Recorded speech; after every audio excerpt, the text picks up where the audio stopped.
Ponta Grossa para cá, sejam muito bem-vindos. Como eu disse, a liberdade aqui dos doutores, fiquem muito à vontade. A nossa ideia é que façam o melhor trabalho dentro de uma qualidade de água. Fiquem à vontade, renovam aqui as advertências do 478 e 479, que os doutores já sabem, e tenham um tempo legal aqui. Por favor. Obrigado, senhor.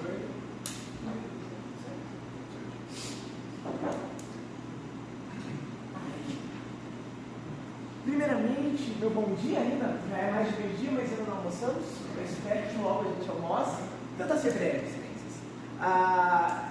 Primeiramente, cumprimentar a todos que aqui estão, cumprimentar policiais penais que fazem a nossa segurança, cumprimentar os colegas, a banca de advogados que me acompanha aí já há alguns anos, a gente na luta, do Paraná, toda Santa Catarina, fazendo júri, familiares que aqui estão presentes nesse momento tão importante da vida do Edmar, aqui para ver a justiça sendo feita, cumprimentos servidores também, se não fosse vocês não era possível fazer, e sei que fui servidor por muito tempo, então sei a luta que é questão de fazer o júri. Cumprimento também o Dr. Malco, não lhe conhecia anteriormente, mas prazer conhecê-lo. Parabenizo o senhor pela forma que vem tocando os trabalhos nesse plenário de hoje. Cumprimento também o Dr. Edson, até peço perdão ali se fui, às vezes, um pouquinho atabuado ali nas minhas intervenções, mas até explico para Vossas Excelências a razão disso. Essas intervenções elas são necessárias. No exato momento que elas ocorrem, o Código de Processo Penal fala que elas são necessárias no exato momento que ocorrem. Se não forem feitas na hora, eu não posso esperar a minha vez. Entendem? Se eu esperar a minha vez, não pode mais ser alegado. O Código de Processo Penal, na parte de unidades, fala disso. E eu sou muito chato em relação a isso, até porque sou professor de penal e principalmente de processo penal. Então, se eu lixo meus alunos com isso, eu tenho que cumprir a risca, né? Então, de fato, se a gente não traz essas questões, principalmente essa coisa que às vezes acaba anulando o júri, o trabalho de Vossa Excelência aqui hoje vai para água abaixo, eu tenho que voltar aqui. Então, são situações que eu tenho que me ater. Cumprimento o réu, Edmar também. Obrigado, agradeço sempre pela confiança desse processo desde quase o início, né? Já faz um bom tempo que estamos aqui. Cumprimento Vossas Excelências, doutores jurados. Dizer desde já, o doutor já mencionou isso, mas vocês sabem que hoje vocês são a peça principal. Né? A Constituição Federal, quando ela separa o Tribunal do Júri a opinião de Vossas Excelências, ela traz isso porque um outro juiz poderia trazer a visão da justiça que é necessária nesses casos. Existem questões que vão dentro do Tribunal do Júri que o juridiquês, o juiz, o promotor não consegue analisar. O Tribunal do Júri é muito mais amplo que isso, porque trata de questões de vida e morte, né? Só crimes dolosos contra a vida vão para júri, aborto, homicídio, auxílio no suicídio, crimes que envolvem, de certa forma, a vida, e não haveria outra pessoa a trazer isso na própria sociedade aqui da comarca. Vossa Excelência, inclusive, por mais chato que seja ser jurado, saibam que é uma posição de privilégio, porque se Vossa Excelência estão aqui, é porque existem vários requisitos legais no Código de Processo Penal e Vossa Excelência. Mas vamos lá, Excelências. Eu costumo iniciar todos os meus júris trazendo uma discussão, que além também já dei aula do aluno das Montenegro, do Júri de Ponta Grossa, e um semestre eu dei uma matéria que eu gosto muito chamada Filosofia do Direito. Na Filosofia do Direito, a gente discute o seguinte: um tópico que leva praticamente metade do semestre é a gente discutir, inclusive o Dr. Edson trouxe muito à baila isso, a gente discute o que é justiça. E essa discussão sobre o que é justiça é muito interessante, porque até hoje isso não é pacífico. Justiça não é uma coisa uníssona, existem diversas teorias, existem teorias extremamente recentes, John Rawls, Hayek, são autores do século XX, século XXI que discutem isso até hoje. Mas eu gosto muito de uma teoria que vai aí uns 5 séculos atrás, que é de um filósofo cristão chamado São Tomás de Aquino, quando ele fala na Suma Teológica que justiça é dar a cada um o que é seu. E é simples, mas é espetacular. Porque a ideia de dar a cada matar um que é seu é imprescindível na análise, nesse caso concreto, porque Vossas Excelências, e o Dr. Edson já mencionou isso, mas, e aí o Dr. Malcolm vai explicar muito melhor, existem quesitos, existem essa folhinha aqui que o doutor deu pra gente, deu pro promotor, que são as perguntas que Vossas Excelências vão responder hoje. Vossas Excelências não deu uma pena, não faz essa pena, nada, respondem perguntas de sim ou não. E essas perguntas são baseadas na denúncia. Inclusive, isso foi uma das razões das minhas questões de ordem no começo. Vossas Excelências vão responder apenas aquilo que está na denúncia, e a denúncia é muito clara, do dolo direto, dizendo que a discussão aqui é se o Edmar quis ou não matar o chamado dolo direto, né? E aí, cabe a Vossas Excelências hoje fazer o X, ou seja, dar ao Edmar o que é dele, dar ao Edmar, com base no que ele cometeu, o que o Código Penal traz, e fazer a subsunção do fato norma, né? Trazer o que ele fez dentro dos artigos do Código Penal. E o Dr. Edson já mencionou, até eu mesmo mencionei para ele já no intervalo, porque a gente sempre é muito transparente nesse sentido. A nossa tese principal é sim a da resistência voluntária.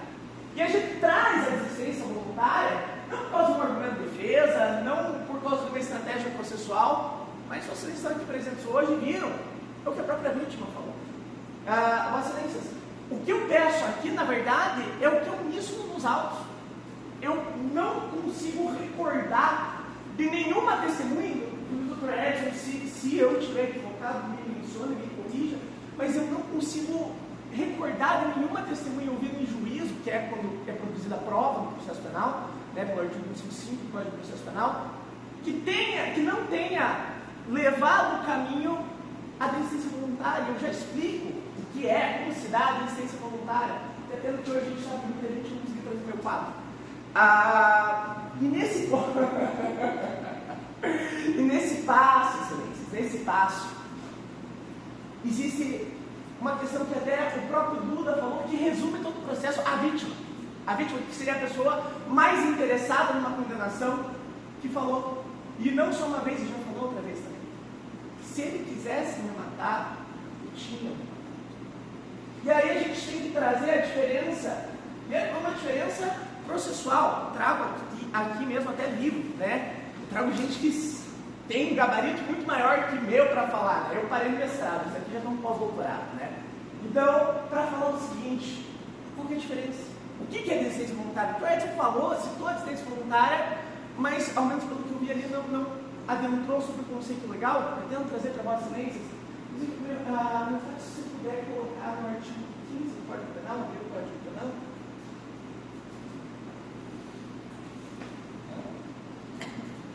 Eu sou chato, eu já tive desde já que eu vou pedir depoimento, vou pedir Código Penal, mas é que, Vossas Excelências estão tendo contato hoje com o processo por horas. A gente está nesse processo, o Edmar já está preso por causa desse processo há 1 ano e meio. É 1 ano e meio de provas para mostrar. Eu entendo, e fora todos os 300 e poucos artigos do Código Penal, então eu entendo que é meu dever mostrar isso para Vossas Excelências, mostrar a prova e mostrar que a gente não pede porque pede, mas pede porque deve. Ai, mas nossa, você mexeu essas coisas. Deixa eu ver aqui. Aperto esse. Aí. Vamos lá, Excelências. O que a gente coloca, e a grande discussão aqui entre a minha visão e a do Dr. Edson, é a aplicação de 2 artigos, e um fica junto com o outro justamente por causa da semelhança. O Dr. Edson, planteei aqui, o artigo 14 é o segundo. E enquanto a gente planteou o artigo 15, pelo menos eu planteei, né? O Dr. Júlio, o Dr. Moreira, eles têm visões diferentes, cada um de nós vai trazer nossas visões, por isso que a gente sempre atua em grupo. Mas a minha visão é a seguinte, e eu vou ser muito claro nisso. Veja, o artigo 14, segundo, fala o que é um crime tentado, o que é a tentativa. A tentativa não se dá, por exemplo, o Dr. Edson mencionou, porque ele deu a facada e ele queria matar, né?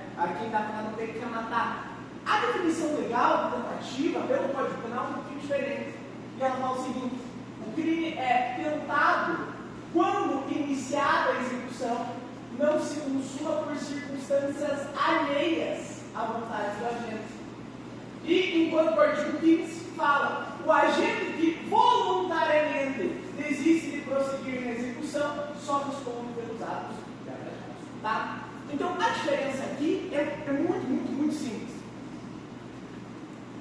tentativa, ela quando o crime não se consome porque não deu. Eu queria, mas alguém me impediu ou algo me impediu. Isso é o que é a circunstância alheia do artigo 14, seu segundo. Alguma coisa, alguma força na natureza, algo que eu não queria, impediu. Já a desistência voluntária, pela disciplina do Código Penal, fala que o agente voluntariamente, ou seja, enquanto na tentativa o crime, a morte não se consuma por circunstância alheia, ou seja, que não era da vontade do próprio agente, na desistência voluntária o crime não se consuma porque o próprio agente voluntariamente decidiu não prosseguir. E aí a gente entra na discussão, mas às vezes uma facada, 10 facadas eram suficientes. E essa não é tanta discussão, de fato. E aqui eu até trago, o Dr. César Bertencourt, muitíssimo jurista, foi um dos caras que fez minha formação, e também uma pessoa sensacional, gente boníssima ele. E ele fala o seguinte sobre a desistência voluntária, ele fala de forma muito melhor, mais polida do que eu sei falar.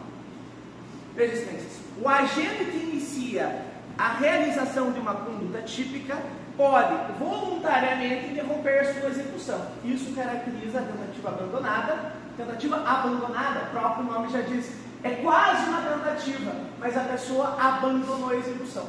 E aí temos lá na discussão, que é o que o Duda falou, 2 vezes já, tanto hoje como na outra audiência, o Edmar, ele abandonou, ele saiu, ele foi lá, ele deu a facada, ele poderia, se ele quisesse, ele teria matado, inclusive ficou 30 minutos, 40 minutos, ele foi esperando no hospital, ali deitado na cama dele, o Edmar poderia, inclusive até perguntei, porque a gente tinha foto da casa, até depois a gente acha, depois a minha foto, a porta, na verdade, era um preguinho.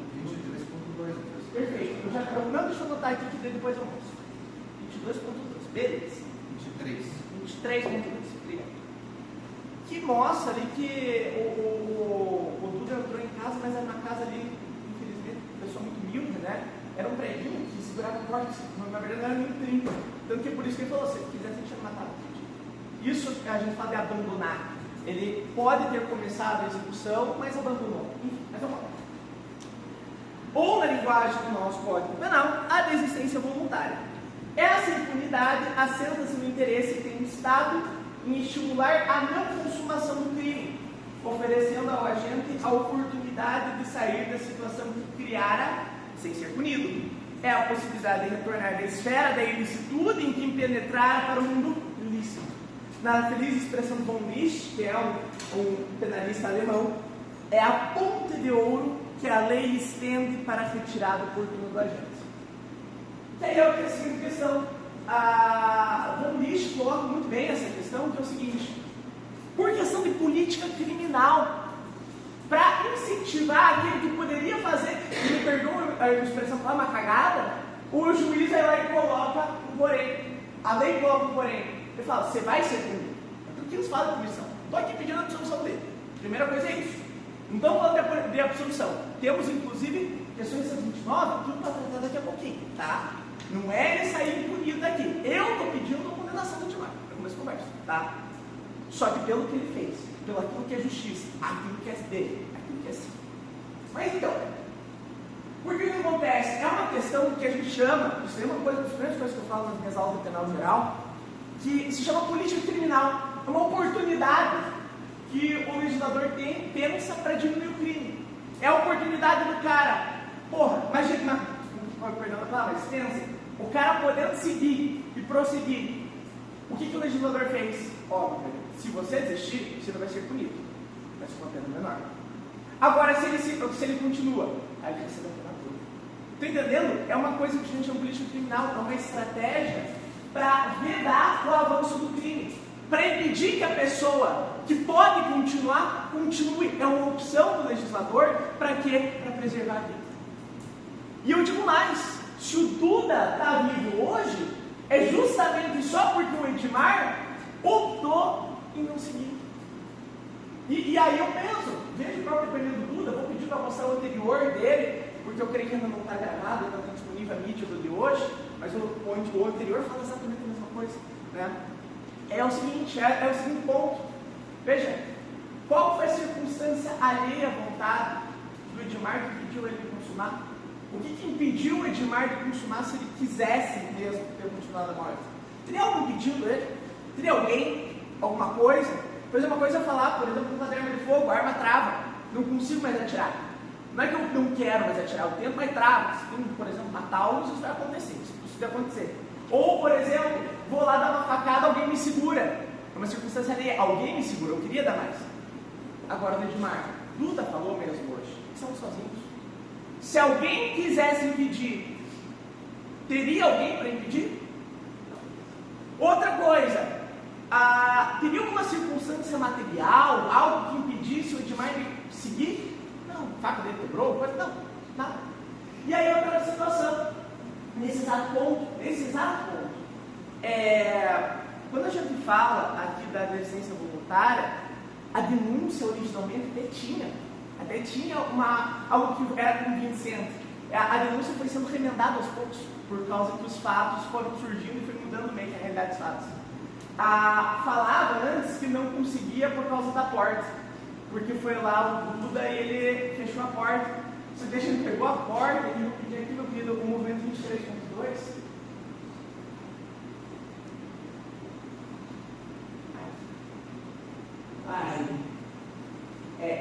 Esse aqui, Dá um zoom, né? tá, dá um zoom aqui. É no meio da porta. No meio da porta. Não sei se consegue dar mais. Acho que o navegador não vai dar. Aí. É ali, né? A parede, né? É o preguinho, exatamente. Exato. Era em tese isso que impedia o Edmar de consumar o crime. Daí o Duda mesmo, as fotos, tudo mostrou. E aí o próprio Ministério Público voltou atrás, mudou a denúncia. A denúncia eles falaram que não consumou por causa da porta. Daí tiraram a porta. Daí ficou só por causa do atendimento médico. Só que o atendimento médico, o Duda demorou 30 minutos para receber. 30, 40 minutos. Foi um pronto atendimento médico. Mais que isso, eu peço para mostrar nesse sentido próprio voluntário médico. Meu querido, eu falo, enche bastante, mas é porque a prova do processo é muito clara. Eu tenho que mostrar a prova. 112.1. A gente semi-prontuário, mini-prontuário, porque foi um atendimento muito rápido, fiz atendimentos mesmo, quase de nível de UPA mesmo. E aí a gente tem muito documento. Mas o que a gente tem é o seguinte. Obrigado. Aqui é a questão de todo o prontuário médico. Isso aqui resume toda a situação clínica. Deixa eu mostrar para vocês. Tá? Um pouquinho mais para baixo. Aqui. Isso aqui é o diagnóstico dado pelo médico do prontuário, que consome o prontuário médico, que resume todo o processo. Fala qual foi o diagnóstico da lesão do Buda. Lesão por arma branca. E aqui, ó, superficial. Ou seja, não dá para falar. O próprio médico está falando que não, né? Que a facada por si só provocaria a morte, quando o próprio prontuário médico, que é o documento oficial que a gente tem para isso, fala que foi uma lesão superficial. Não é uma lesão que entrou ali, sei lá, atravessou o Duda, uma faca assim, um facão imenso. Não, uma faquinha ali, pelo jeito, pelo outro. A gente percebeu do Klaus, uma faca pequena, cozinha, aparentemente, que foi dada, pegou superficialmente ali. E aí eu vou até pedir para mostrar o laudo dos danos corporais da vítima, está no 37.1. Mas não tire daí, porque eu vou indo entre um e outro. E eu gosto muito dessa área da medicina legal. Porque, uma coisa é eu falar para vocês, outra coisa é um médico falando. Então vamos lá, vamos para baixo. E aqui, tanto que, basicamente, toda a questão foi um corte na região torácica, abaixo da clavícula esquerda, com 3,4 centímetros, ou seja, está uma lesão pequena, tanto que foi necessário só 3 pontos para sutura, grupo de tórax e cirurgia superior. Dessa facada, que foi dada esse golpe, de fato, essa lesão superficial, depois do médico, né, resultou 2 lesões, uma presença de enfisema subcutâneo e um hidroedematórax à esquerda. O enfisema subcutâneo, só para vocês entenderem, essa linguagem mais técnica, não sei se algum jurado aqui da área da saúde, mas o enfisema subcutâneo, ele é basicamente quando um corte pega a pele, e aí, quando pega a pele, entra como se fosse uma bolha de ar ali na parte de baixo da pele, subcutânea, justamente.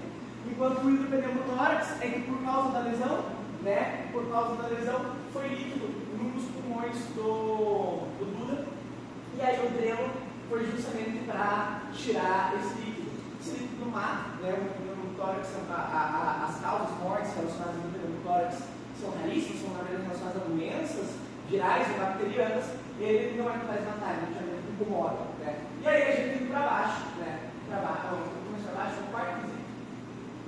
Inclusive aqui, é normal por causa do tipo de lesão corporal, que a gente vai tratar muito mais à frente.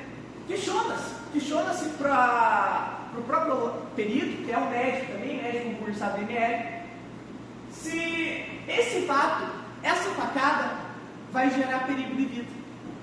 Isso é algo normal de ser perguntado. E aqui na visão do perito, aqui ó, uso da capacidade de preocupações habituais ou perigo de vida, o perito não aponta o perigo de vida. Ele aponta só a necessidade de 30 dias por causa da questão das ocupações habituais. Então a regra é, se essa lesão fosse de fato gravíssima, o perito teria que colocar aqui no quarto quesito que apresentava esse perigo de vida, ou o perito mandou. Então assim, novamente eu falo, né, se de fato houve um perigo de morte, em algum momento, um médico que foi que fez o prontuário falou que era uma lesão superficial, outro ali que foi o perito falou que não falou nada sobre perigo de vida, sendo que foi perguntado para ele no quarto quesito. Ele não falou nada, né? Então, o que eu falo aqui, na verdade, é próprio, né? Não sou eu que estou falando, são médicos. São questões médicas, questões periciais, tá?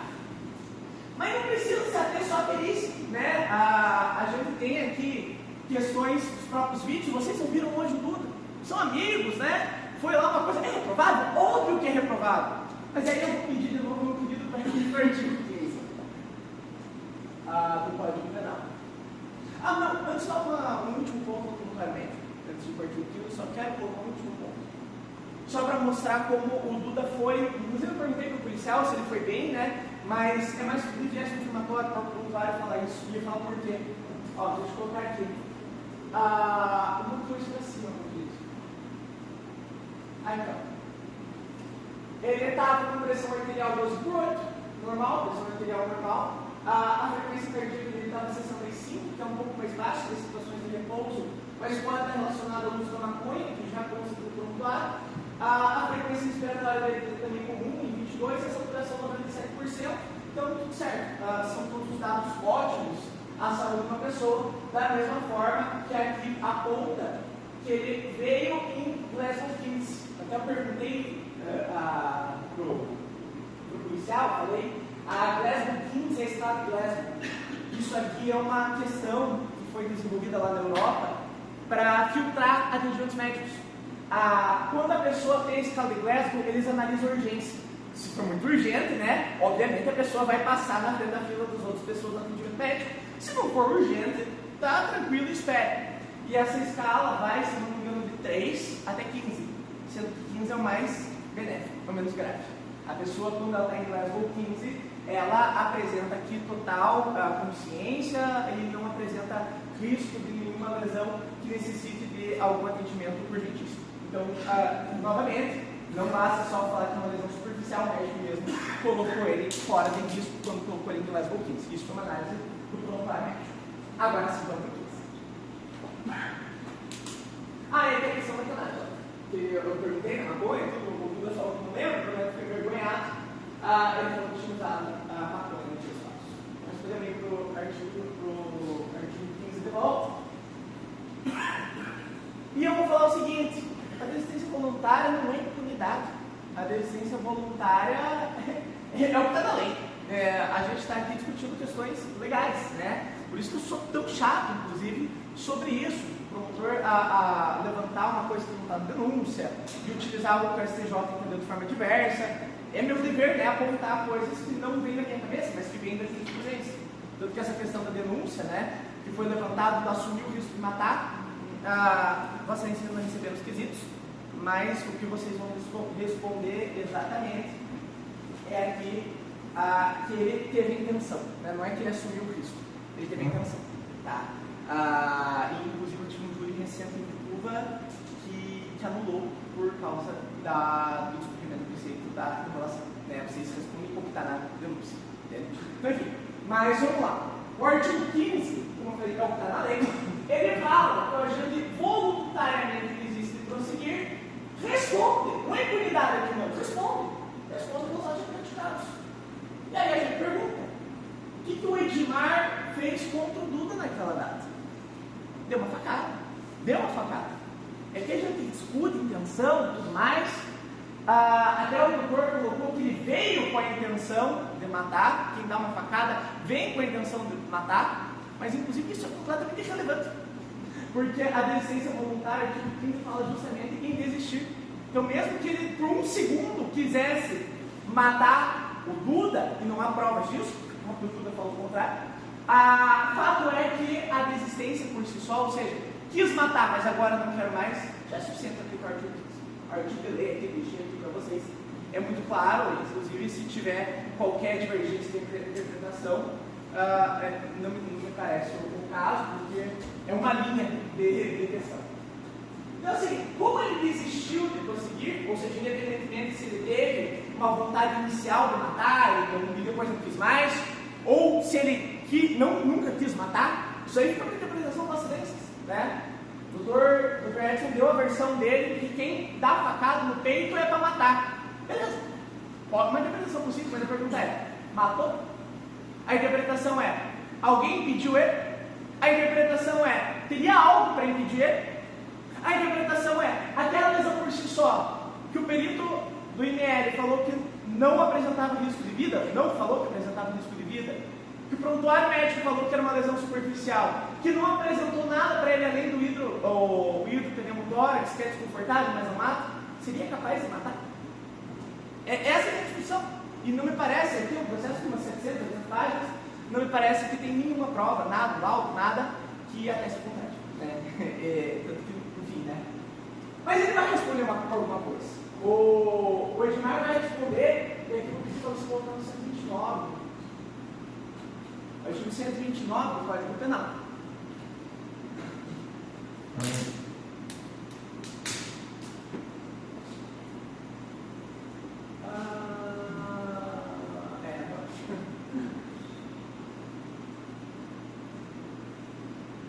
Beleza.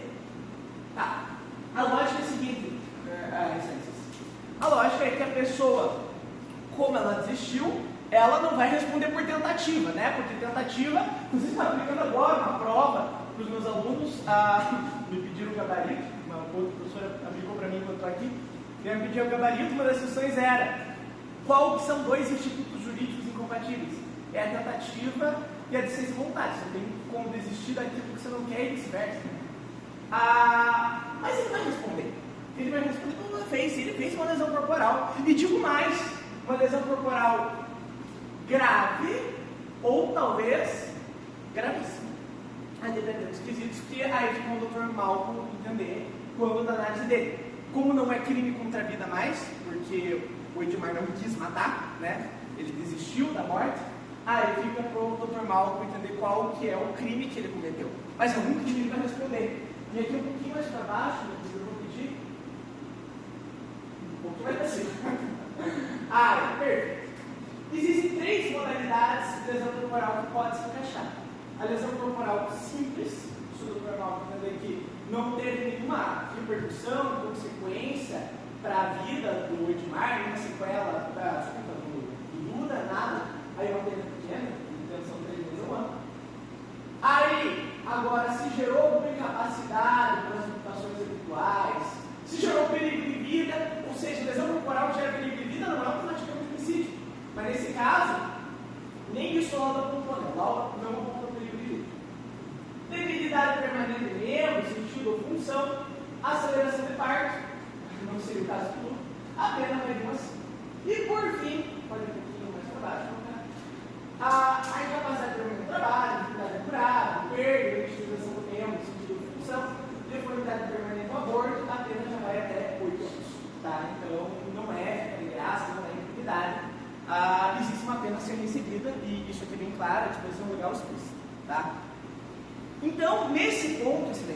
Aí o doutor Malcolm pode olhar, por exemplo, aquela questão que o Buda falou que ele perdeu o fôlego, não tem mais o fôlego, por causa do pneu tórax, pode constituir ali uma lesão corporal grave ou até gravíssima, a depender da visão dele. Tá? Mas vamos lá, gente. Vamos lá. O que mais que eu destaco? Dentro dessa situação, eu vou pedir agora para mostrar o próprio depoimento do Buda. Vou pedir para mostrar o depoimento do Buda, que é o depoimento de... Vamos só achar, porque eu estou tudo exposto. Aqui o Betão, aqui o Edmar.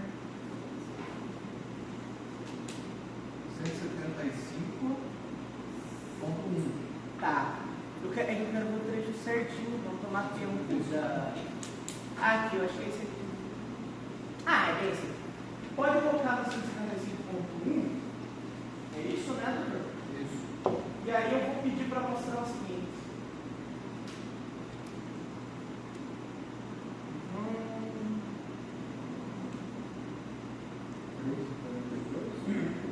13:42? Não, mas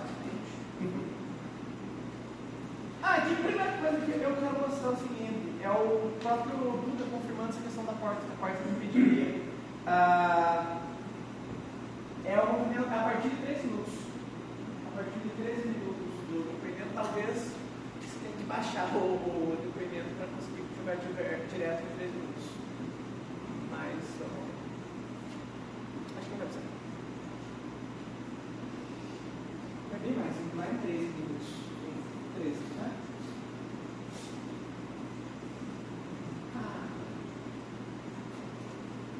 Pode começar.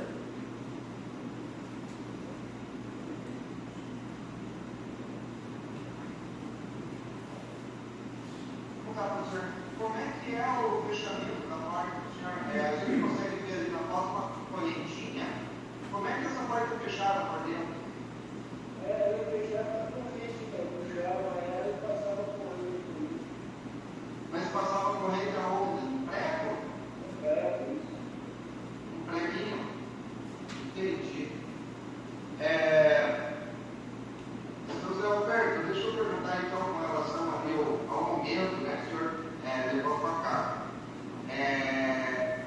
Caso, deixa eu fazer uma pergunta bem objetiva, não sei se o senhor se recorda, né, do momento, mas caso o indivíduo, né, a pessoa que estava de desferindo facada, se ela quisesse dar 2 ou 3 facadas, teria a possibilidade de dar mais facadas, caso quisesse? Teria que ter matado, né? Poderia ter matado? Se tivesse alguém que me matar, eu tinha matado, tá? Porque ali é tudo aberto, ali, né? A minha casa ali é casa de pobre. E graças a Deus nunca tive problema com ninguém, então tudo bem. Entendi. Não, perfeito. Essa é a minha dúvida, senhor José Alberto.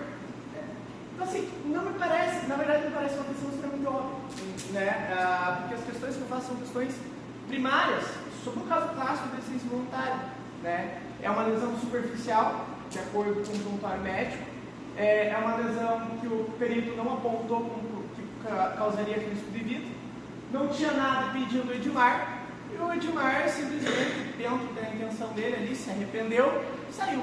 Então assim, independentemente da intenção inicial dele ou tal, a lei é muito clara, o artigo 15 é muito claro, não cabe outra interpretação, excelência, nesse sentido. Então, eu acabo aqui, apontando minha parte, convido ali o Dr. Yuri para já me suceder na tese dele, mas falando o seguinte, não há muita dúvida nesse sentido.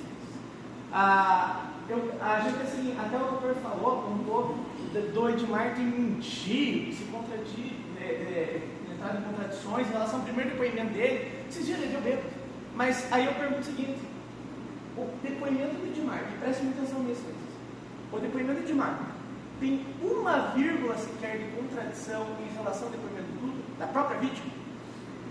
O depoimento do Edmar tem qualquer vírgula, qualquer contradição com o do Betão? Tem qualquer vírgula, qualquer contradição com qualquer outro depoimento que ele falou aqui hoje?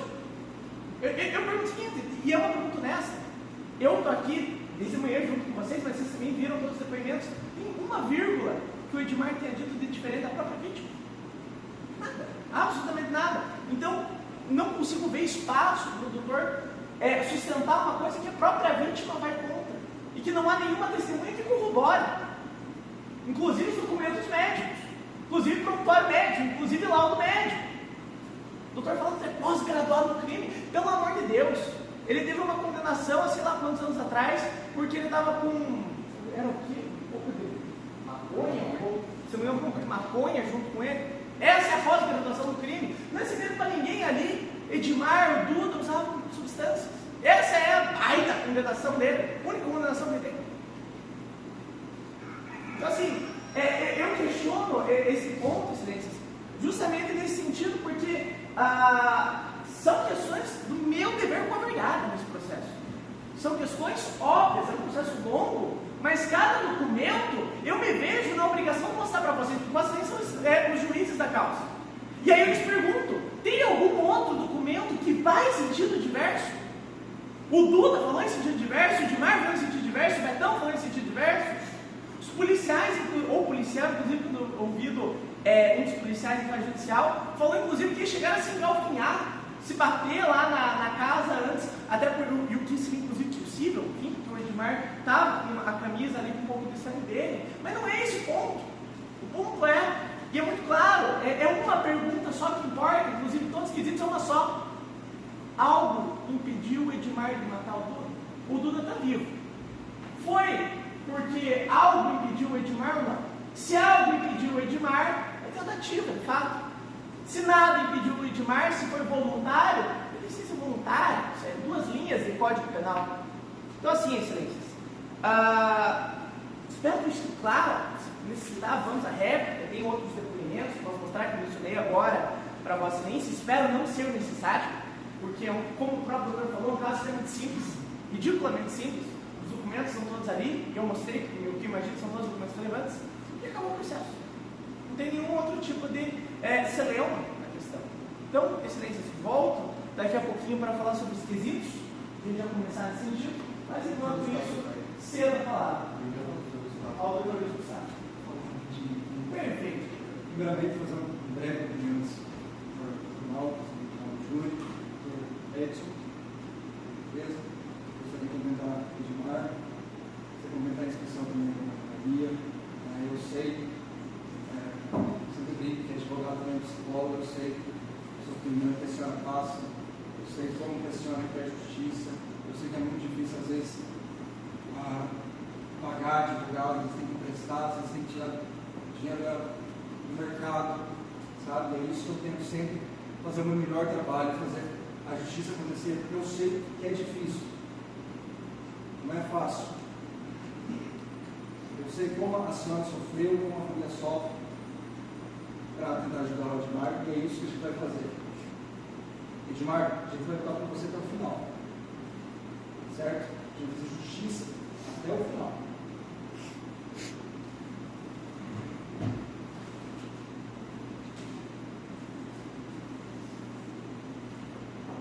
Mas vocês, hoje aqui, vossas excelências, estrelas do show, hoje são vocês que mandam. Hoje vocês que mandam. O Dr. Matheus já falou, ele fala, ele é professor, né? Ele fala palavras muito mais complicadas do que eu vou falar para vocês. O caso de hoje não é um caso grave e não é um caso complicado. Eu e o Dr. Matheus, acho que esse ano fizemos 20 júris, não sei. Tentativa, como consumado, e geralmente é uma situação muito tensa, uma situação triste, porque às vezes é uma pessoa morta, às vezes é feminicídio, às vezes é execução de droga, é chacina, é muita coisa. O de hoje não é. É a primeira vez que eu vejo, e até fico feliz, que a própria vítima falou, não, perdoa, vamos voltar a ser amigo, não tenho medo dele. É ótimo, assim, porque sempre, 90% dos casos, quando a vítima de uma suposta tentativa sobrevive, ela fala, não, foi ele que tentou matar. Ele tentou matar. Mas aqui é diferente. A vítima e o acusado falam exatamente a mesma coisa. Só tinha 2 pessoas naquela noite lá, não tinha ninguém para separar a briga. E os 2 falam que Edmar não queria matar ninguém. Os 2 falam isso. O Bruno falou: se ele quisesse matar, ele teria matado. Minha casa não tem segurança, só entra aqui, ele já tinha dado uma facada, era só acabar o serviço. Não quis, ele desistiu. Não quis conseguir com nada. Tanto que até ele estava voltando para ver o que tinha acontecido, para tentar ajudar, e daí a polícia pegou ele. Mas em nenhum momento tinha qualquer testemunha que mostre que ele quis matar, que falou matar. Só o promotor que está querendo ser justiceiro aqui e falar que não, temos que colocar, use a matemática, vamos colocar 30 anos nele. 30 anos que nem a vítima quer condenar ele, mas o promotor quer. A vítima falou que ele não quis matar. Quem sou eu? Quem é o promotor? Quem? A vítima falou que não quis. Se alguém quiser, se alguém tentar matar um dos senhores, vocês vão saber se a pessoa vai tentar matar vocês. Sabe? E outra, uma gravidade extremamente leve. Ele teve 3 pontos, está no laudo médico, teve 3 pontos aqui, perto do ombro, aqui, 3 pontos, por favor, falando, facada no coração, 3 pontos no ombro, 3 pontos superficial. Minha mão aqui, se você puder ver, está vendo aqui? São 6 pontos. Foi metade disso aqui. Foi metade disso aqui. E isso aqui foi mais tentativa de homicídio do que aquilo ali. Eu me protegi para tomar uma facada aqui. E daí outras pessoas seguraram o agressor. Isso aqui foi uma tentativa. Outras pessoas vieram e separaram. Graças a Deus. Isso sim é uma tentativa. Mas não isso, uma facada no ombro, não quis continuar, não tinha ninguém ali para segurar, fugiu. Mas eles vão vir 3 pontos. Quero condenar uma pena gigante nele, já está preso já faz 1 ano e meio. A vítima já perdoou, já desculpou, já falou que não quis matar, você quer ainda mais dano nele, para ele ficar longe da mãe, ficar longe dos filhos. Isso é justiça que o promotor quer trazer? Maravilha, adoro o promotor assim. Essa é a justiça.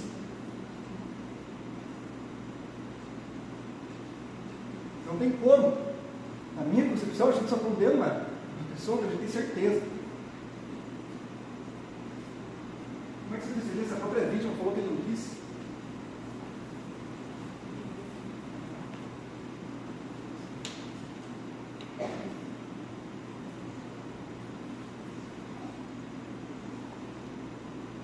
Então já trouxe os laudos, não vou precisar trazer. Os laudos corroboram defesas, tantas testemunhas. O próprio policial hoje, se vocês lembram, ele conversou com o Bruno e o Bruno falou que teve uma discussão antes. Teve uma discussão ali, quando o Edmar voltou, eles discutiram. Eu até perguntei, então teve uma discussão antes? Não foi surpreendido? Não foi uma coisa rápida? O policial falou, não, teve uma discussão antes. Onde vocês ouviram, o policial falou isso. Então todas as testemunhas, os laudos, está tudo pronto. Não, porque a gente tem que dar uma resposta para a sociedade, tem que dar uma resposta para a cidade, que a gente não vai deixar um super criminoso, um Fernandinho Beira-Mar aqui que esfaqueia. Sem impune, não, vocês vão dar justiça. Vão falar que realmente ele deu uma facada, mas ele tem que ser condenado porque ele cometeu uma facada no ombro, que a própria vítima falou que ele não quis matar. Essa que é a justiça que vocês vão dar para a sociedade. Essa é a justiça que vocês vão ter dentro de vocês. Eu não ligo a resposta que eu vou dar para a sociedade. O que importa é que eu vou, internamente, o que eu vou passar para minha filha, o que eu vou passar para a mulher, o que eu vou passar para Deus. É isso. Eu não quero passar nada para a sociedade. Eu quero fazer justiça.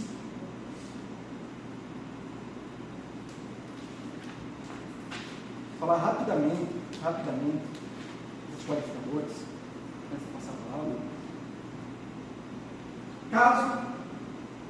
Caso vocês entendam que o Edmar tentou matar.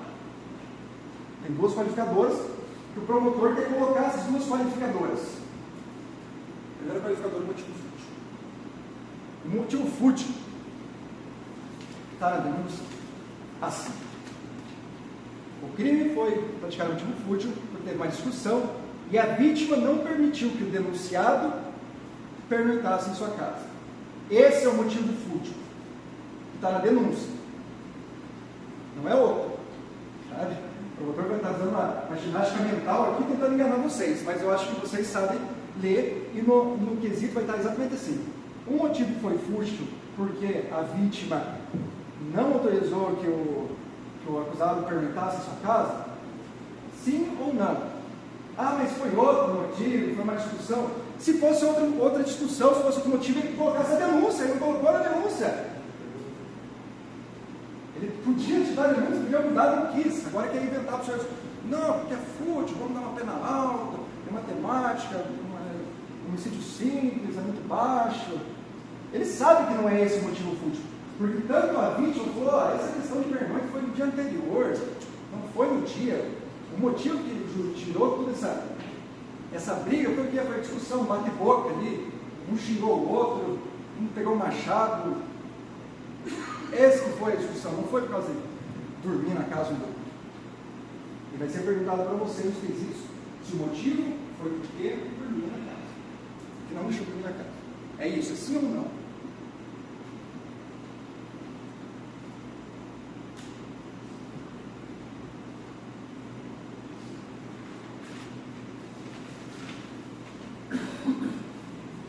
Segundo, mais brevemente, o recurso dificultou a defesa.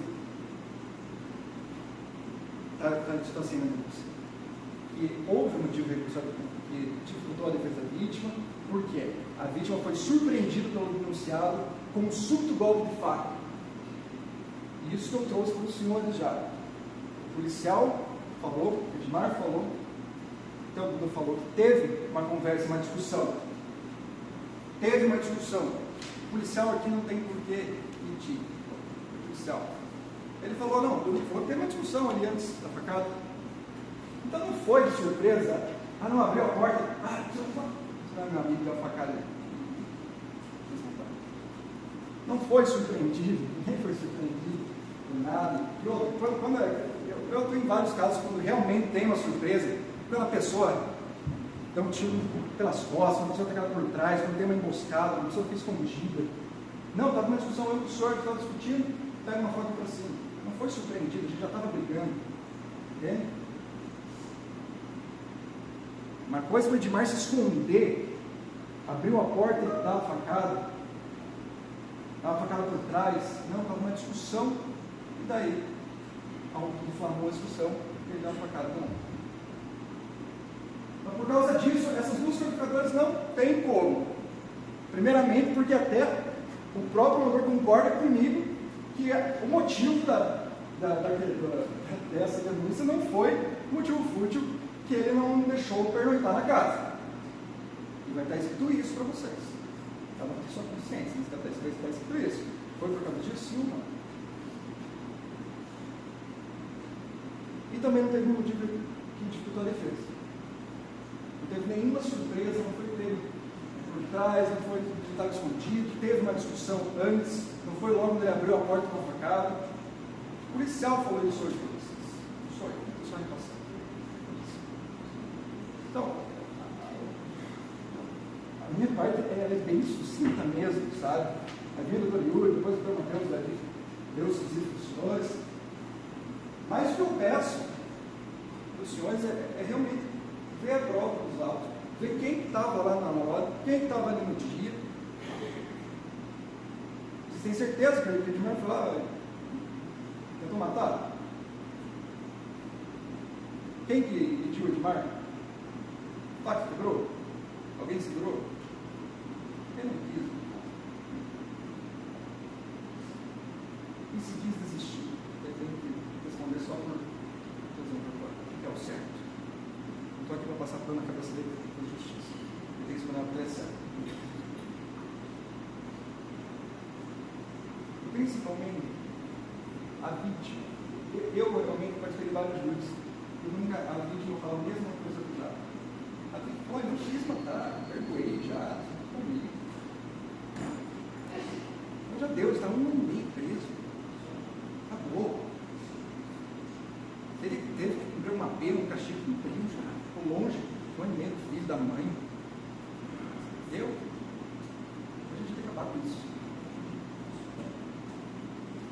Yuri? Obrigado por ter menções, desculpa se me sentir. Obrigado.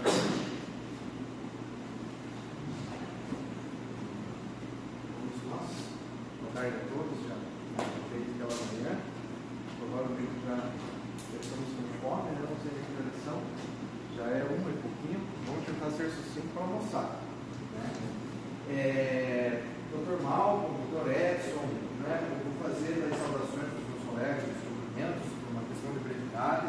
Né? Gostaria só de falar para a dona Ana Maria que o intento do Dr. Luiz Gustavo é o mesmo que o meu. A gente sabe do sofrimento da senhora, já é 1 ano e meio de prisão que o Edmar está enfrentando, uma situação absolutamente inesperada, e essas lágrimas de mãe da senhora são porque sofrem por uma injustiça, porque se o Edmar tivesse preso por merecer estar preso, com certeza a senhora choraria, mas não seria um choro tão amargo de quem é vítima da injustiça, né? Seria um choro de tristeza porque o filho cometeu um erro, e não é o que está acontecendo, né? Senhores do júri, ficou claro, os colegas falaram aqui do artigo 15 do Código Penal, desistência voluntária, o agente que desiste de prosseguir na execução do crime responde pelos atos que já praticou, né? Houve alguma circunstância alheia à vontade do Edmar que impedisse ele de matar? O Duda não teve. Então, o que a lei penal prevê para o Edmar? Que ele responda pelo crime de lesões corporais. O Dr. Matheus mostrou a pena do crime ali. É um crime que vai de 1 a 6 meses. O Edmar está preso faz 1 ano e meio. Então eu venho aqui hoje para dizer aos senhores o seguinte: a função dos jurados, o júri existe porque não somente para aplicar a lei, porque aplicar a lei, o juiz togado já o faz. A Constituição prevê a existência do júri composto por leigos para que, além de aplicar a lei, também possa fazer justiça. E o Dr. Matheus trouxe a definição clássica de justiça. O doutor citou São Tomás de Aquino, e eu observo que São Tomás de Aquino, ele já era adepto, isso no século XII, de uma definição de justiça trazida por Aristóteles. Então a gente está falando de 500 anos antes de Cristo. Isso está consolidado, e a civilização ocidental inteira se assenta sobre esse conceito de justiça, que é dar a cada um o que é seu. Os senhores sabem por que o conceito, o símbolo da justiça é uma balança? Porque justiça é proporção. O Código Penal nada mais é do que um sistema de condutas e penas correspondentes a essas condutas. Uma conduta mais grave tem uma pena mais severa, e uma conduta mais leve tem uma pena mais leve, porque a gente quer fazer justiça, que é dar a cada um o que é seu. No caso do Edmar, pelo ato objetivamente praticado, eu estou falando no plano ontológico, na realidade, ele responde por lesão corporal, porque não houve circunstância alheia à vontade dele que o impedisse de consumar o crime. No entanto, senhores, ele está preso faz 1 ano e meio, ou seja, nós não precisávamos estar aqui. Eu atuei na primeira fase desse processo, eu fiz uma defesa até mais vigorosa na primeira fase, porque eu vou compartilhar um fato com vocês agora. É muito comum que o advogado de defesa, em processos de júri, tente ocultar de alguma forma a tese do promotor, porque como o promotor fala primeiro, ele pode ser pego de surpresa pelo advogado depois. E não foi o que aconteceu. Na resposta à acusação, eu até vou mencionar o movimento dela aqui, talvez a gente receba, ou não é necessário. O doutor tem consciência disso, com certeza. A gente já trouxe esse fato, dizendo: Edmar responde por lesão corporal porque não houve circunstância alheia. Aí, num ímpeto, não sei, motivado pelo que, de castigar um indivíduo mais do que o necessário, veio na denúncia que foi tentativa de homicídio, porque ele não consumou o crime, porque o Duda fechou a porta. E daí eu mostro falta a porta, converso com o Duda, e o Duda fala aquela frase que define o processo: se ele quisesse me matar, Ele tinha me matado. Está muito claro. Aí o que a doutora faz? A promotora, não lembro o nome dela, mas que antecedeu o doutor Edson Rousseff. Ela estava encerrando a instrução, né? Teve o interrogatório da primeira fase dele, ela pede vista dos autos ao doutor Malcolm para editar a denúncia. Não era o doutor Malcolm, gente, não sentiu. Estava de férias, graças a Deus. Pois é. E daí ela pede vista e fala, não, eu quero vista dos autos para eu tirar ela da porta. Caiu a tese da porta já na primeira fase. E ainda assim eu fiquei impressionado, falei, mas não vai a júri isso aí, não vai a júri. O doutor Malcolm vai fazer a sentença por lesões corporais. Pois sabe que o Ministério Público, para minha surpresa, quis aditar para tirar a porta, porque hoje perderia com certeza o júri se viesse com essa tese da porta. Aditou, tirou a circunstância alheia e manteve lá, porque ele recebeu pronto atendimento médico hospitalar. Essa seria a circunstância alheia. E ele fala no depoimento para nós hoje que ele ficou mais ou menos uns 40 minutos na casa esperando chegar a ambulância. E que, inclusive, nesse meio tempo, se o Edmar quisesse matar, veja, gente, estamos falando de um impulso assassino. Impulso assassino. Homicida. O cara que quer matar, ele vai responder pela tentativa de homicídio se ele esgotar todos os meios que ele tem à sua disposição para consumar o fato. Então, tudo que está ao meu alcance para matar um indivíduo eu faço, e mesmo assim eu não consigo. Isso é tentativa de homicídio. Agora, como o Dr. Matheus muito bem ilustrou, citando aqui o César Roberto Bittencourt, a lei buscou incentivar o abandono do crime. O termo técnico é iter crimes, que em latim quer dizer assim, o caminho do crime. O crime começa com a cogitação, eu penso a bobagem, depois de pensar a bobagem, eu me preparo para fazer a bobagem, atos preparatórios, início de execução. No início de execução, a lei me estende uma ponta de ouro para o indivíduo, para dizer assim, ó, pare por aí. Se você parar por aí, é melhor para você. Você só vai responder pelos atos praticados. Agora, seria totalmente contraproducente, em termos de política criminal, que é um interesse de defesa do Ministério Público, que o crime que o cidadão, após começar, desiste, fosse punido da mesma forma que o crime consumado. Por quê? Se a pena é igual, por que não terminar o que começou? Já que eu estou ferrado mesmo, já que a pena é igual, a partir do momento que iniciou a execução do delito, a pena vai ser a mesma. Se eu parar, não tem por que eu parar. Então a lei, em termos de política criminal, dá um incentivo ao agente para que ele pare. Ó, pare por aí, que é melhor para você. É isso que a lei tenta fazer quando coloca no artigo 15 o Instituto da Desistência Voluntária. E foi isso que aconteceu. Agora, por que eu estava dizendo que os jurados podem, além de, e o júri existe para isso, além de aplicar a litografia da lei, fazer justiça? Lembram da balança que eu falei? Da proporção? Essa balança já está desequilibrada contra o Edmar. Porque se ele responde por lesão corporal, e o crime de lesão corporal é de 1 a 6 meses, ele está há 1 ano e meio preso. Ou seja, ele já foi vítima de uma injustiça praticada pelo sistema da justiça criminal. E a gente entende essa realidade. A quantidade de trabalho que juízes e promotores têm é muito grande, então às vezes só vai. Porém, dentro dessa máquina de colocar o indivíduo, né, para ser castigado, muita gente acaba sofrendo injustiça. Por quê? Porque injustiça, está falando de injustiça. Ele deu uma facada, ele foi preso sim, mas a conduta dele não é igual à do homicida. Então, como é desproporcional, ele merece uma reprimenda, mas não é uma reprimenda tão grave, não é 1 ano e meio. Então, o jurado hoje, para poder trazer de volta equilíbrio a essa balança fez assim: responda por lesões corporais, pena no Código Penal, 1 a 6 meses. Prisão preventiva dele, foi julho dele, do ano passado, 2020. Não me lembro desse. 1 ano e meio de prisão preventiva. É isso aqui.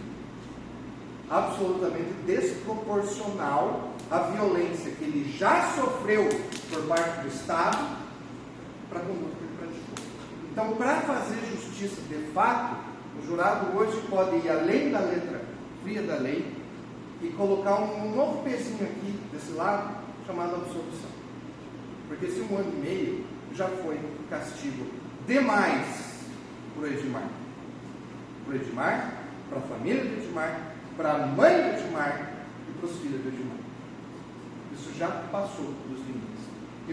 Então, tem um chumbo de um lado da balança, que é 1 ano e meio de prisão totalmente desnecessária. Na verdade, nós nem precisaríamos estar aqui. Era só isso o que a defesa está falando desde a resposta à acusação ter sido reconhecido.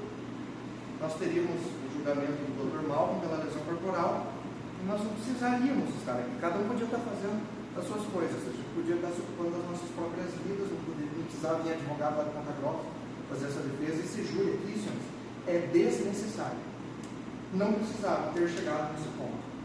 Porque desde o começo a defesa fala que é lesão corporal. E a prova mostra que é lesão corporal. Então, esse 1 ano e meio é uma injustiça tão grande que, para a gente poder reequilibrar a balança da justiça e devolver ao mundo o que é a função do jurado e que a Constituição assim previu, que vocês pudessem votar no terceiro quesito, que diz: o jurado absolve o acusado. Vocês respondam sim, absolve o acusado. E se vocês votarem sim, absolve, vocês não precisam explicar por que estão absolvendo. E vocês estão devolvendo justiça. Por um fator que é metajurídico, como chama a doutrina. Metajurídico por quê? Tem a lesão corporal? Tem. Só que um mês a 6 meses, ele já está 1 ano e meio, não precisa mais de castigo. Não precisa mais de castigo. Então vocês podem absolver no quesito genérico.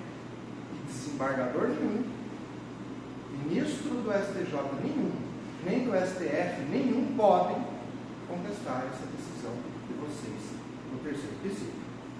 Porque é pelo princípio da íntima convicção. Se vocês têm uma razão filosófica, humanitária, para absolver o Edmar e devolver justiça para ele, nesse quesito de absolvição, as razões que os levam a absolvê-lo não é mais o interesse da justiça togada. Então é isso que eu venho pleitear para vocês hoje, que é o normal que consta na ata, que foi formulado um pedido de clemência. Clemência, porque 1 ano e meio de prisão é objetivamente uma injustiça diante da conduta real do Edmar. Já há desequilíbrio, já há desproporção. E para devolver a balança ao seu equilíbrio justo, é imperativo que os jurados hoje, tendo esse poder, absolvam no terceiro quesito. É isso, minha exposição. E eu vou devolver a palavra para o Dr. Matheus explicar essa licitação. Passou aqui, mas minha folhinha já. Ciências, vamos lá. Talvez. Ah, é um pesado? Deus abençoe. Então, vai ficar com aí, sim, vamos ver. Talvez seja os últimos minutinhos que eu vou tomar do tempo de vocês hoje. Já voltamos, já vamos para casa, cada um tem seus afazeres. Mas vocês fecham um pouquinho aqui, tá? Pelo que o doutor falou, pelo que o doutor perguntou a vocês, são o que? Uns 5 de vocês que já foram jurados, salvo juízo. Vamos lá, mas explicar aqui a parte dos quesitos, até porque o doutor Yuri trouxe uma tese, né? E por isso que a gente vem vários. A gente vem em vários, porque, por exemplo, o que eu pleiteio é diferente do doutor Yuri pleiteia. O doutor Yuri pleiteia a absolução completa. Eu pleiteio, ainda assim que o Edmar tem uma condenação. São duas visões que estão possíveis dentro do direito penal. O doutor Yuri também, professor, eu também, professor, são duas visões que a gente tem possíveis, justas nesse caso. Fica ao talento de Vossas Excelências. Mas deixa eu falar um pouquinho sobre os quesitos. Vossas Excelências vão votar aqui 6 quesitos, ou seja, 6 perguntas de sim ou não, que vão vir a ser respondidos por Vossas Excelências daqui a pouquinho ou depois do almoço. O primeiro deles é a materialidade. Excelências, crime aconteceu ou não aconteceu? O José Roberto Santos, Duda, né? Eu sempre me referi a ele como Duda, foi atingido por um golpe de faca na região torácica, clássica abaixo da clavícula esquerda, causando um corte medindo 3,4 centímetros. Eu imagino mais ou menos por aqui, né? Da forma que a gente falou. Sim, e não nego, não há o que se falar aqui sobre a materialidade do delito. A autoria, o Edmar foi quem desferiu o golpe de faca? Sim. Não há dúvidas. O problema nasce a partir do terceiro, quarto, quinto, sexto quesito. O terceiro quesito é aquele que o Dr. Yuri sustenta. Se o jurado absolve, e vai ser exprimido como é benéfico, fato, a absolução. Como o Dr. Yuri já falou, o Edmar, ele está preso. Excelências, pode-se discordar, pode-se concordar com as leis penais brasileiras, mas fato é que elas estão postas. 1 ano e meio preso preventivamente não é pena dentro do nosso Código Penal para que o Edmar fez. Primeiro ponto é esse, e essa é a base. A base do primeiro é o seguinte: se a vítima está de boa, fala, vamos voltar a ser amigo, conversa, convive. Se o Edmar também está tranquilo com a vítima, se os maiores interessados já estão tranquilos, qual que é a necessidade de direito penal? Dá uma resposta à sociedade, você só ir para o lado. Cadê a sociedade? Qual que é essa sociedade? Se não a própria família do Edmar, que está aqui preocupada com a vida de família, com ele que trabalha, com ele que mantém a família. Saudando. Excelências, qual que é a justiça? Qual que é a resposta para uma briga de dois membros que acabou resultando numa facada superficial que não gerou perigo de vida? Excelências, o que é justiça nisso? Prender, e como o doutor pede, não só um homicídio duplamente qualificado, tentado. Por quê? Condenar o Edmar por um crime que ele não fez com uma vontade de uma pena completamente desproporcional que deve ser punido? Qual que é a lógica disso, excelência? Aonde que mora a lógica nisso? Se a própria vítima, que reconheceu os seus excessos, que reconheceu a sua condição, que estava sob a utilização de substância, falou, não, estou tranquilo. E se ele mais se ele quisesse, ele tinha me matado. Não matou. Eu também me arrependo. O Edmar fala que se arrepende, Duda falou que se arrepende. Qual que é a necessidade de uma pena para isso? De uma intervenção do Estado para isso? É isso que o Yuri pede, a absolvição. Doutor, diga, me permita só fazer uma observação, considerando que ainda temos 22 minutos, mas é só para relembrar o fato de que o próprio José Roberto, a própria vítima, não tem interesse na resposta do Estado. Sim, não tem interesse. Se o direito penal é a última instância, ou seja, o direito penal, como disse o doutor, a gente só chega no júri quando deu tudo errado, concorda? A gente só chega no júri quando nenhum outro mecanismo jurídico ou de convivência social funcionou. Agora, se nem a vítima tem interesse numa resposta do Estado com relação ao Edmar, que sociedade é essa? Que nem a vítima representa. Prossiga. Obrigado. Então, excelente, vamos lá. Primeiro quesito é sim, sim, a materialidade. Segundo quesito, sim, a autoria. Terceiro quesito, se vossas excelências entendem a tese apresentada pelo Dr. Yuri, sim, absolve. E aí, o Edmar não vai voltar, não vai receber de volta esse 1 ano e meio. Já é a pena que ele sofreu, essa prisão preventiva, desnecessária, mas aí ele começa a vida dele. Ele volta. E aí, sem nenhum tipo de tendência com o Estado nesse sentido. Tá? Mas, excelências, eu trago outra tese. A que o Dr. Yuri traz é a absolução. Eu peço, e talvez porque eu fiquei muitos anos no Ministério Público, eu trabalhei 5 anos no Ministério Público lá em Ponta Grossa, trabalhando na promotoria só de juros. Então, nesse meio tempo, em 5 anos, eu participei de mais ou menos 80 juros. Está aqui hoje para tratar de uma questão tão irrelevante, tão ridícula, que é uma briga entre duas pessoas alcoolizadas, me faz olhar com ironia isso. Mas eu ainda assim eu entendo que é necessário alguma reprimenda, alguma resposta do Estado. E aí pergunta-se o quarto quesito. Assim agindo, o acusar Edmar dos Santos deu início à execução de um crime de homicídio contra José Roberto dos Santos, que somente não se consumou por circunstâncias alheias à sua vontade, vez que a vítima recebeu auxílio terceiro e foi prontamente atendida pela equipe médica e hospitalizada. Esse aqui é uma questão muito simples. Aqui é um quesito que o doutor Edson Pérez quer falando que foi sim um homicídio tentado. Esse quesito, a resposta é não. Não, e a resposta é não porque a frase é muito clara. Fala que o crime somente não se consumou por circunstâncias alheias à vontade do Edmar. E aí eu pergunto o seguinte: o Duda está vivo porque alguém impediu o Edmar? Ou o Duda está vivo porque o Edmar, podendo dar mais facadas, não deu? É só isso. Não é essa discussão de que a facada é ali para matar, a facada ali não é só para machucar. Isso é ridículo. Isso é ridículo. Porque uma questão muito simples. O Edmar deu golpe de faca. Morreu? Beleza, consumou. Ele estaria aqui respondendo por homicídio qualificado e condenado. Não morreu?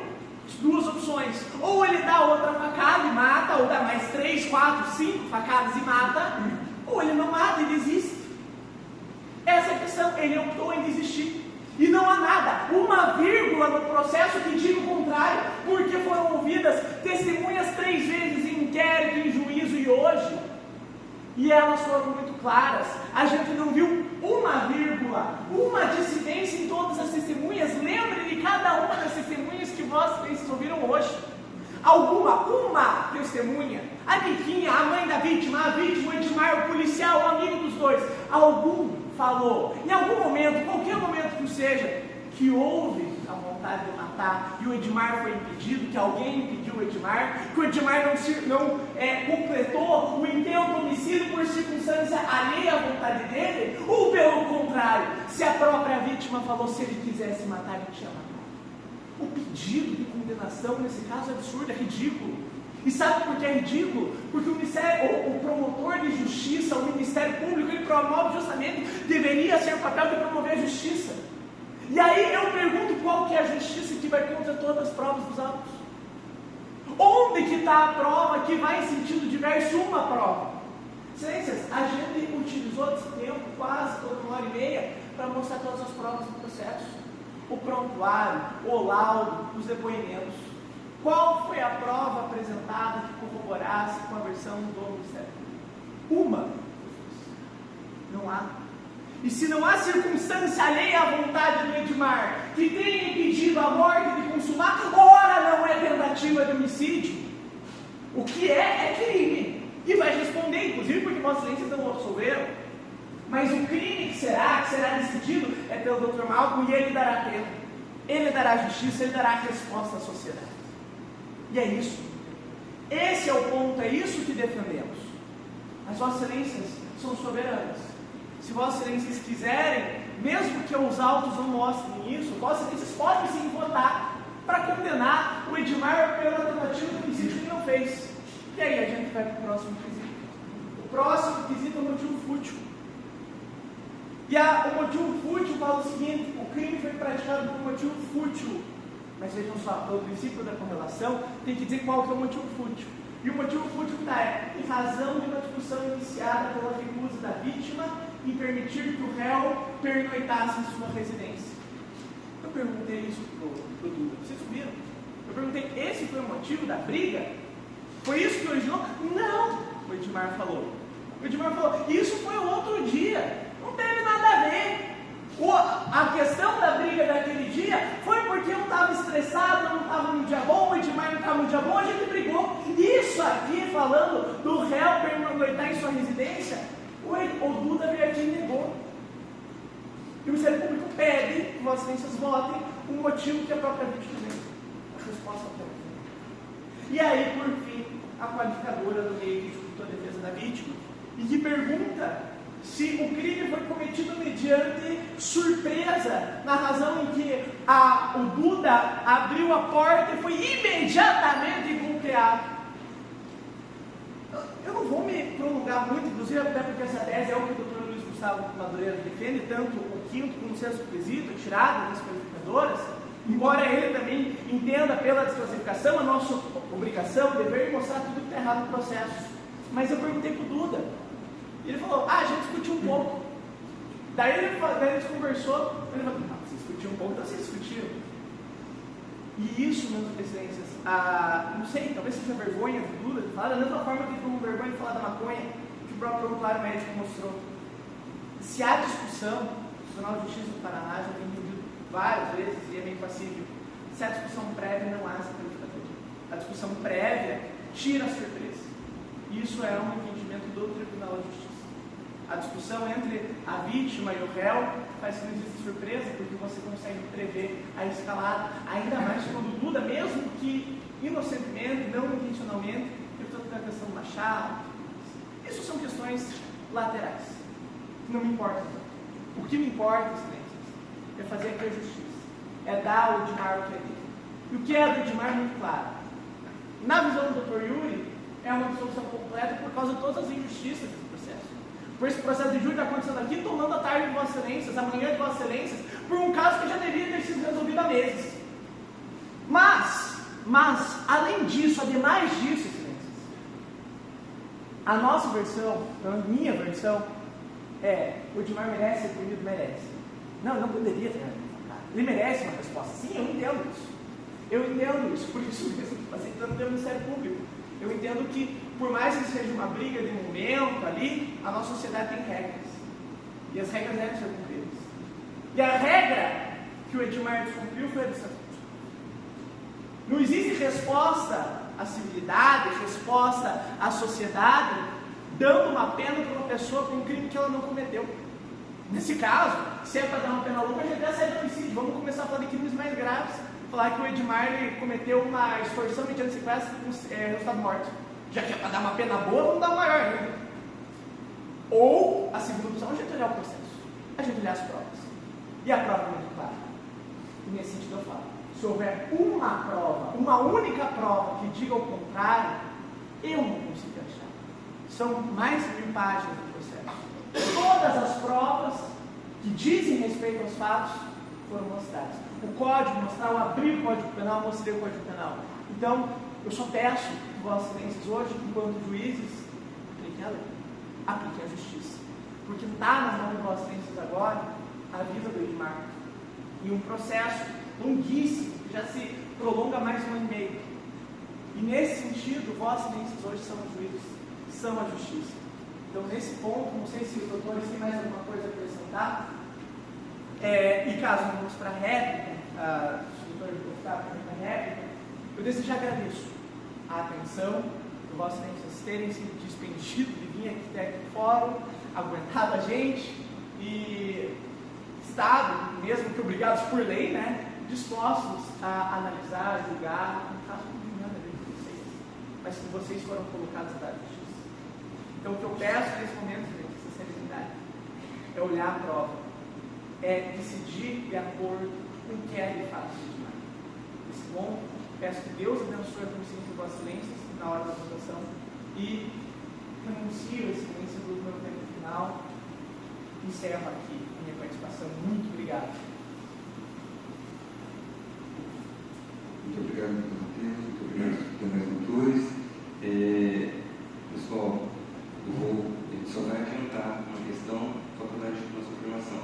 Vamos adiantar essas questões protocolares, requisitos, essas questões, fazer a pergunta do dia, nós vamos parar para almoçar. Eu acho que é até perigoso Vossas Excelências pararem para votar com fome.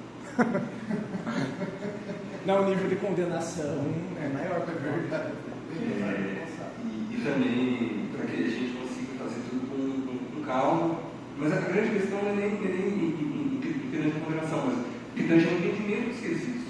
A forma pelo menos do caminho prejudica muito os entendimentos. Por isso que eu já estou um pouco perdido. Acerca dos quesitos, eu encaminhei a versão atualizada da defesa. O Ministério Público já havia comentado aqui em relação ao quesito que eu fiz online aqui, mas é para que seja compatível com aquilo que consta na denúncia. Simples, né? A defesa pediu para que o quesito absolutório viesse à frente, que faço. Doutrina de jurisprudência não tem oposição, se eu terceiro, se eu quarto, enfim. Em relação ao quarto quesito, tem alguma informação, alguma outra questão? Embora não seja imprescindível, é um detalhe, mas eu talvez limitaria o quesito acabar tendo 3,4 centímetros. O não resultando da morte, ele entra na própria pergunta do quarto quesito. Eu entendo assim. Eu entendo que ele adianta o questionamento